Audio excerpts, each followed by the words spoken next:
Hi, welcome to Real Film Snobs. Boy, do we have a special episode for you this week. It's the All Dune extravaganza. For the sci-fi fanatics out there, we have Brad Wartman as our guest host today. Welcome to the show, Brad. Well, thank you, Angela. And we should also welcome Riley the Wonder Dog here. And Riley the Wonder Dog is also on camera. And Riley is not going to be reviewing Dune, but he's going to be sending us silent messages about what he thinks about Dune. And Brad is a sci-fi expert, and so this was Brad's idea. He really wanted to do the all Dune episode. I am not a sci-fi nerd, unlike Brad. I am just a film nerd.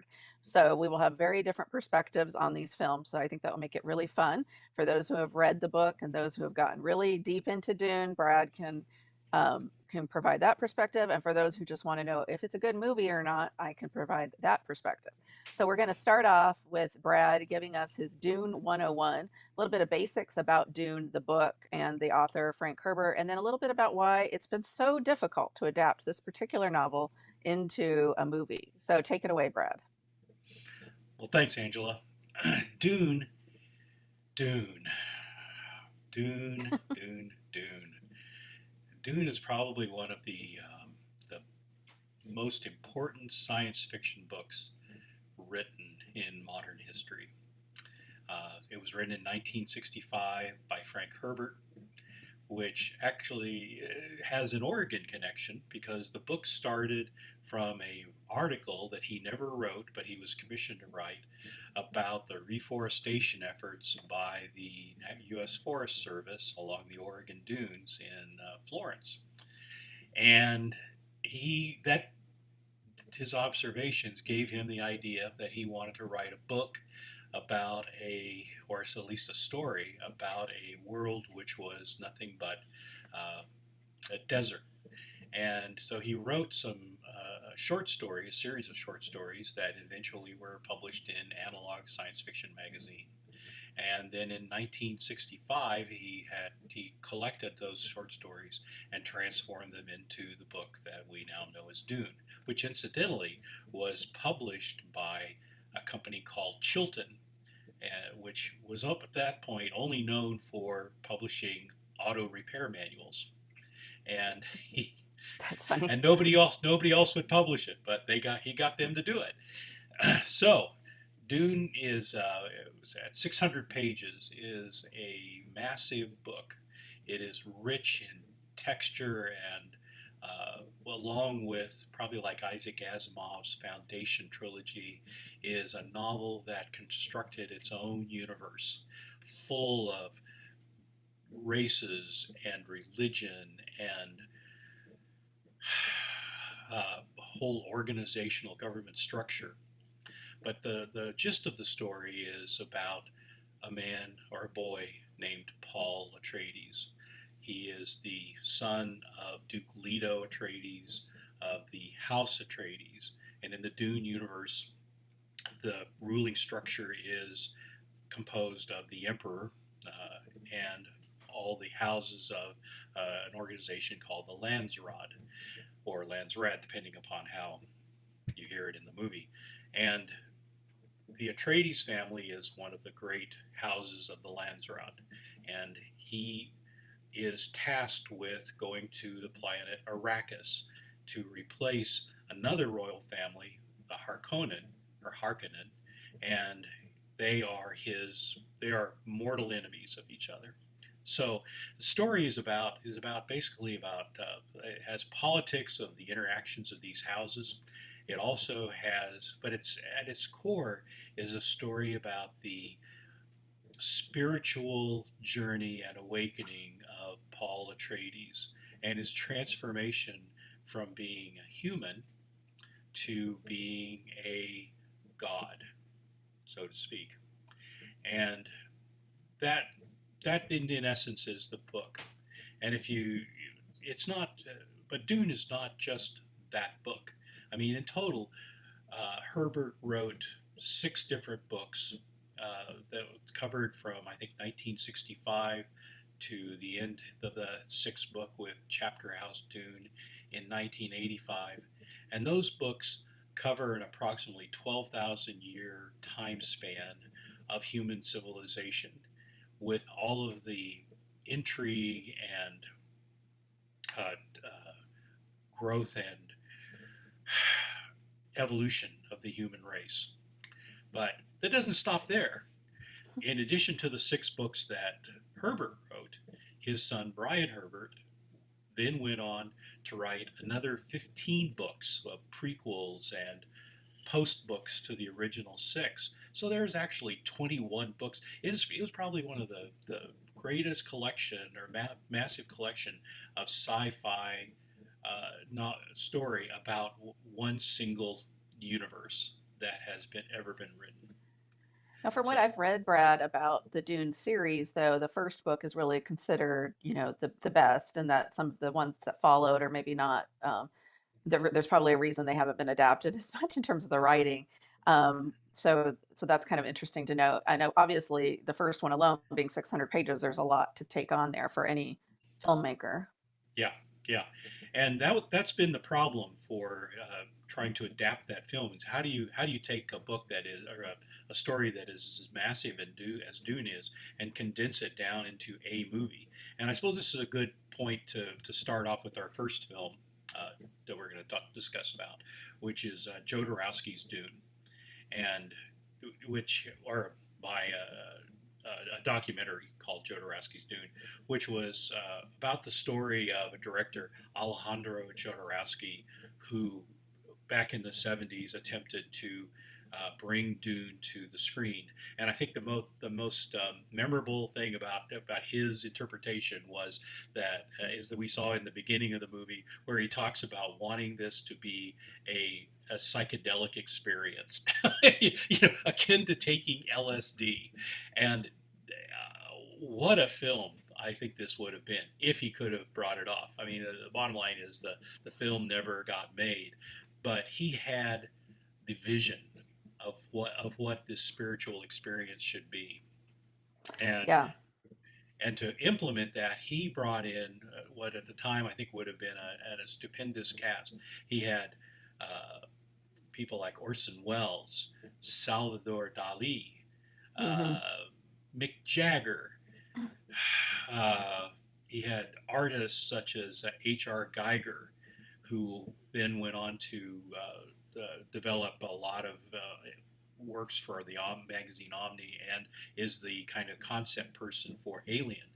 Right. And and it just is such a really interesting movie to watch because he just had the vision. He saw this as a spiritual journey, and I think if he could have brought it off, he would have. I think the fact that he would say things like, "Well, if it's 6 or 8 or 10 hours, so be it." Yeah, it probably scared off a lot of studios. Yeah, yeah, for sure. One thing I just wanted to briefly mention before we got totally off the Dune 101 section, Brad, is that Frank Herbert actually did live in Salem.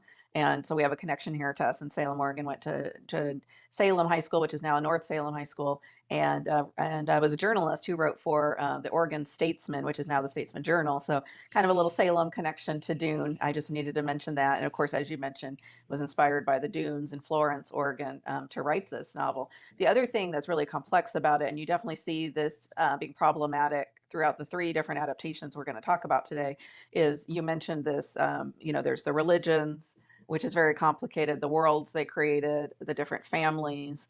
Frank Herbert was really interested in different types of religions, including, Buddhism and Christianity. All the world religions basically are kind of infused into the book. There's also the ecological perspective, which is really interesting for us here in Oregon, that he really wanted to bring in as well. So there was an environmental angle. So there's all these things kind of tied up that makes it very difficult to pick one thread. Usually for a film, you think you want to emphasize one part. You really can't bring all of that into a movie. So I think that's very interesting. It sounded like Alejandro Jodorowsky wanted to try to do all of it as much as possible. He was Yeah, particularly interested, I think, in the spiritual aspect. He talks in the documentary about he only wanted to find people that were spiritual warriors to join with him in his quest to make this movie. He did have financing from a French producer at the beginning.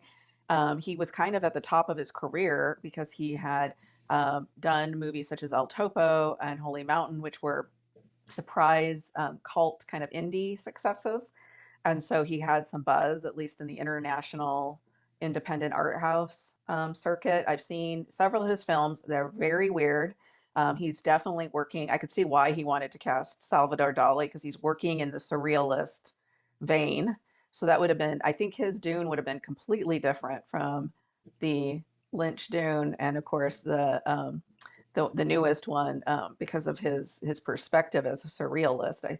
I'm they show in the documentary the drawings, the artwork that he had different people doing to commission. And I think the stuff from Geiger, for instance, who went on to do Alien, was really cool. His vision of kind of this black gothic world of the, do you pronounce it Harkonani? How do you pronounce it?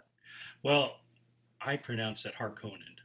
Okay. We will find in the Villeneuve or Villeneuve version they pronounce it Harkonnen, and Okay. that drives me crazy. So. Okay.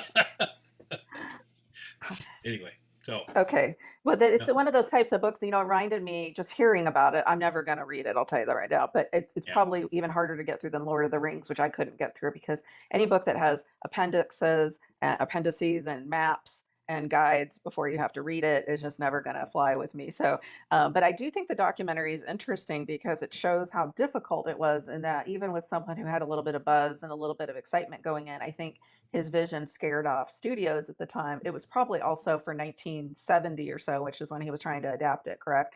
Probably difficult just in terms of the technology to pull off. yeah, I don't know how he would have done it. There's definitely a lot of references in the documentary to the fact that George Lucas probably got some ideas from this in terms of what he did with Star Wars.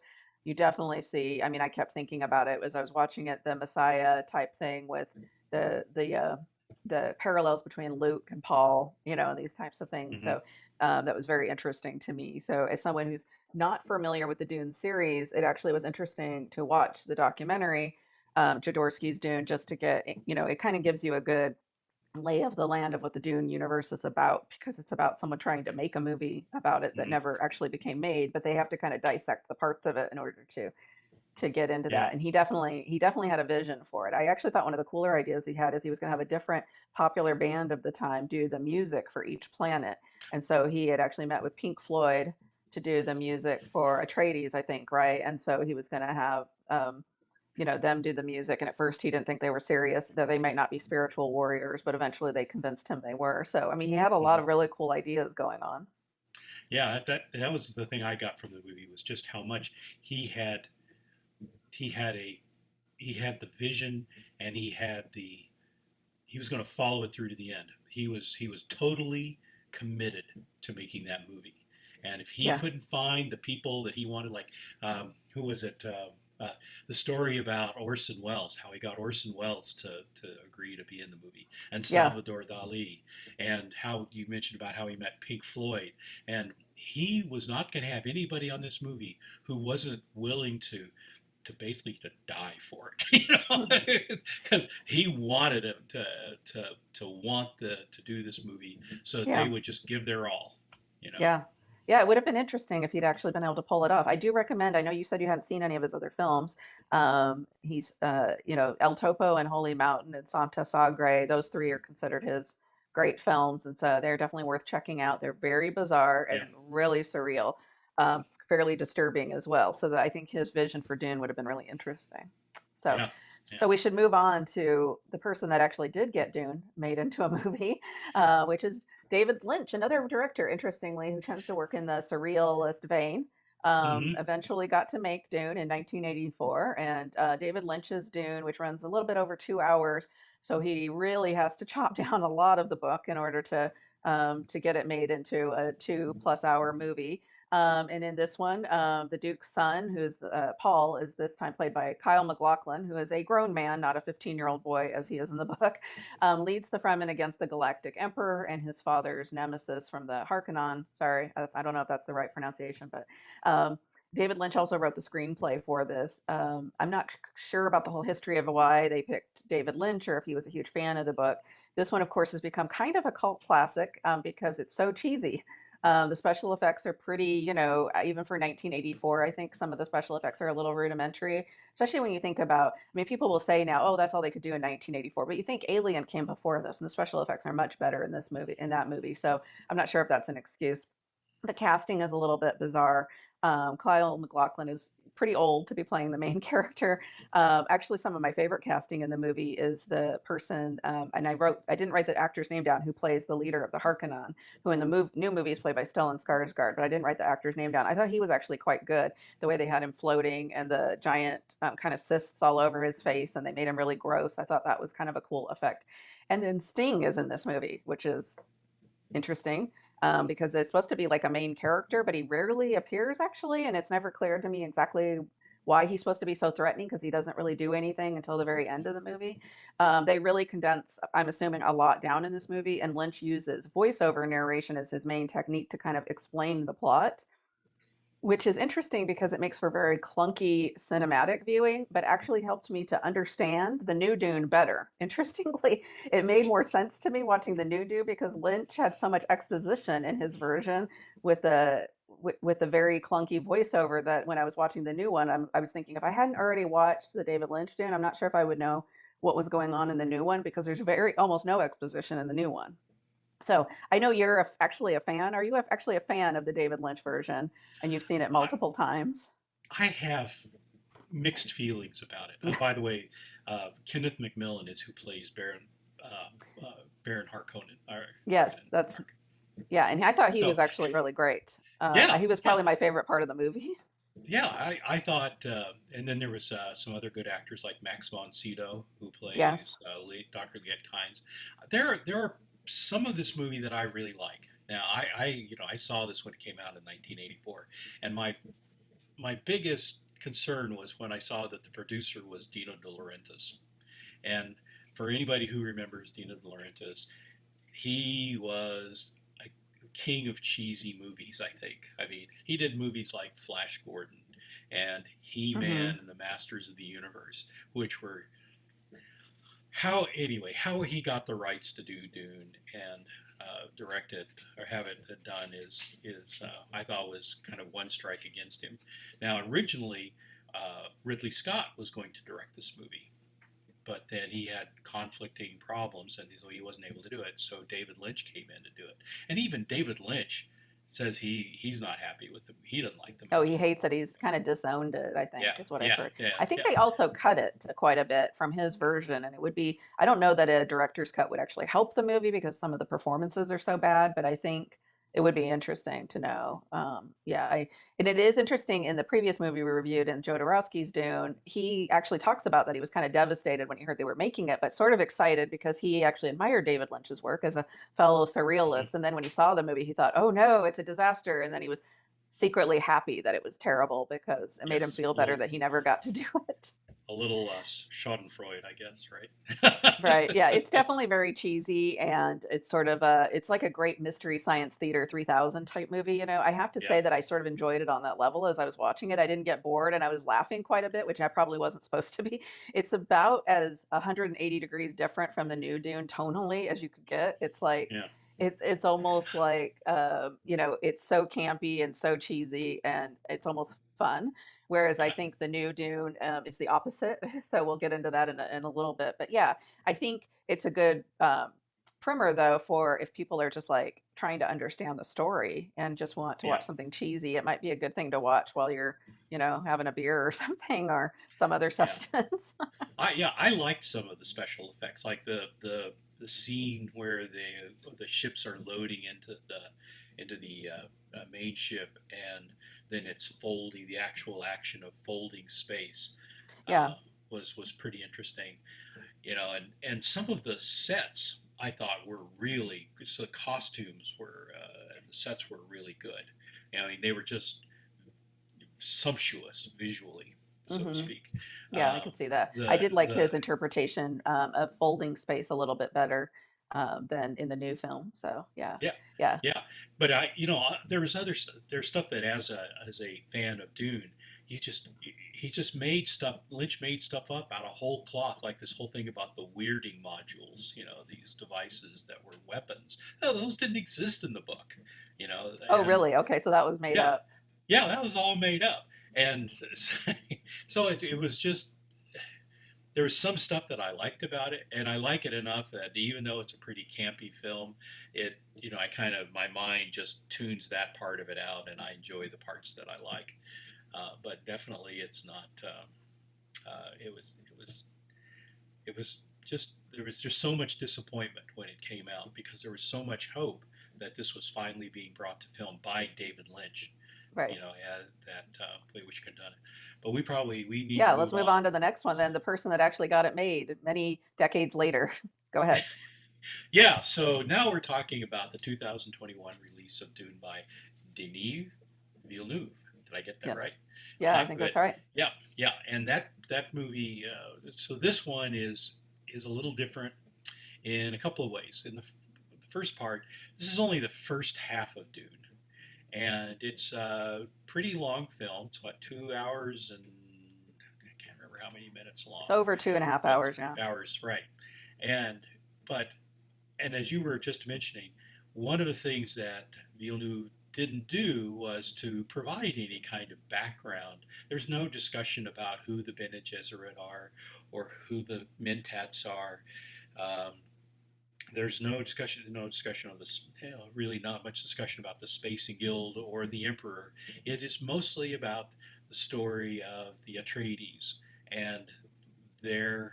But to its credit, I think the movie does get more back to the spiritual aspect because in Lynch's movie, he starts off with the political aspect, all the conflict that's going on, and really doesn't talk much about the development of Paul Atreides himself. But in this movie, you get a real sense from Chalamet, who looks like a 15-year-old boy, when he starts the movie, who Hmm. has that kind of angst and how unsure he is of himself. And you slowly see him in the movie, though, becoming more confident in himself until the end when you see him really start to turn to realize the power that he has and the role that he is going to play in history as Duke Paul Atreides or Paul Muad'Dib, who he ends up becoming. So I really enjoyed the first half of this movie. It was pretty close to the book. It had great acting from Oscar Isaacs. Uh, is it Josh Brolin? Stellan Skarsgård. Uh, Dave Bautista. Dave Bautista plays an excellent uh, the nephew of Vladimir Harkonnen, and then Jason Momoa plays Duncan Idaho, and you can really tell that he and Chalamet have a great relationship together. Uh, Yeah, they had a then much better rapport than the two in the other film, I agree. yeah, yeah, Javier Bardem plays a wonderful Stilgar. Yeah, it's kind of a limited role at the beginning, but comes more at the end. Zendaya comes in, and she doesn't get a lot of dialogue in the film, but she, in the end, I think one of the things about this film is, like I said, it's only the first half, so you get up to this point where it's really turning into the story of how Paul transitions to being a god and Hmm. how he I want to say this how he becomes the person who he ends up being at the end of the movie. Yeah. So sorry, and then I realized we'd only have about a minute and 40 some left. So Oh no, to talk about it. Well, real fast. Yeah, you actually didn't mention my favorite actor in the film, which is Rebecca Ferguson as Lady Jessica, which was a character that was not fleshed out in the earlier one and actually becomes really the central figure in this movie. Because she is really the one that has all the power and teaches Paul everything that he knows in a lot of way. And a really great fleshed out female character, which I liked. I'm going to give this new Dune 3 stars, so I can recommend it. My issues with it, I had multiple. I thought Oscar Isaac was a little I think he's such a terrific actor. I always wish I could see more of him, but I understand that's the way the character goes. Um, I thought it was interesting that they really focused a lot on the spiritual aspect, including so much of the language is Arabic, the setting, which they filmed the movie in Jordan, yet they didn't use any Arabic actors, which I found very disappointing. Although a very diverse cast, which is great, but and then I just thought that with the focus so centrally on the spiritual journey, they did lose some of that political aspect that I think you mentioned. So it's a little confusing if without the exposition probably to a viewer who hasn't read the book or seen other adaptations. I imagine it might be confusing how these all these worlds work and how what the emperor, the dynamic with the emperor would be. But there is some really cool special effects. The dragonfly The helicopters I thought were orthopters. a great idea. Yeah, I thought those were very cool. A lot of people have been talking about how great the visuals are. I found it myself. I'm a little tired of kind of the what I call the cold CGI look. So I would have liked to see more color on the screen, but I understand he's going for kind of a more barren look for the film. Um, I thought all the actors are really well cast. You mentioned Javier Bardem, Stellan Skarsgård, of course, is one of the evil villain. But I really actually the part I really appreciated was the fact that Rebecca Ferguson is Lady Jessica, and this idea that there's these group of women that are kind of behind the scenes controlling everything. Hmm. That was really not played up in the Lynch version at all. Like Lady Jessica was very not very central to the story, and here she's extremely central. And Hmm. the use of the voice is I still it still makes me laugh. I can't help it. It's funny to me when they talk in the weird voice. Yeah, yeah. So, one of the other so one last quick little thing was that irritated me was getting the knowing that this is only the half of the book, and they did not green. They just greenlit doing the other half of the book. But that you're talking about another 3 years now before the second Right. half is going to be done. And I just wish the studio had done like Peter Jackson did with Lord of the Rings and had made both halves of the film At at the the same same time. time. Yeah, because you're gonna have some aging differences going on Yeah, too. I would assume in 3 years. I don't know. Timothy Chalamet still he's looked really young for a long time, so he still may. yeah, But yeah. I enjoyed it. How many stars are you giving it, Brad? Out of four, I'll give it 3 stars. 3 stars as Yeah. well. Okay, You, so not you, the the only masterpiece you were hoping for. No, no, and I think part of that is because there is no backstory. You really don't know any unless you do the research. You don't or watch the David Lynch film. You don't really get a lot of the backstory, and maybe that was Villeneuve was just he just thought, well, what I can only got this much time to work with, and I can't fit it all in. He's So really going to focus on that hero's journey and part of it. maybe people don't care except for the people who are already know about Dune. So Yeah, it's true. anyway, Okay, yeah. well, this was our all Dune episode. Thank you, Brad. That was fun. I'm sure you could have talked another hour about Dune, but um, we will move on. And as always, you can check us out at realfilmsnobs.com on our YouTube channel. Make sure to hit that subscribe button so you get notifications when there's new episodes. We're on Facebook and Twitter. Thanks, as always, to our fantastic crew in absentia, and mostly to Brad, of course, who runs the whole show, in addition to occasionally guest starring. And our fantastic sponsors. We're on CCTV, or actually CC Media, excuse me, in Salem, Scan, Corvallis Access Media, KMUZ Radio, and KMWV. Have a great day and great movies. Bye, everybody.